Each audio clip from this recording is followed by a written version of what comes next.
সূর্যাস্তের পর ভুলেও এই কাজগুলি করবেন না, জীবনে নেমে আসবে আর্থিক সংকট।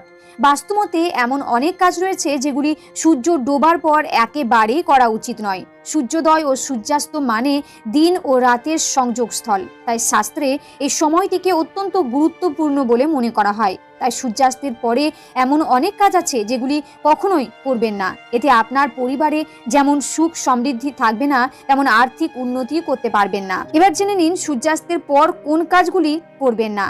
সন্ধেবেলা ঘুমাবেন না। অনেকে সন্ধেবেলায়ও ঘুমিয়ে থাকেন।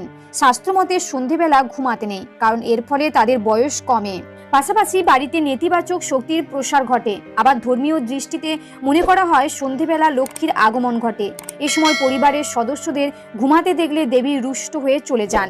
সূর্যাস্তের পর বাড়িতে ঝাঁট দিতে নেই। সূর্যাস্তের পর কখনো বাড়িতে বা উঠোনে ঝাঁট দিতে নেই, কারণ এটি আর্থিক অনটনকে স্বাগত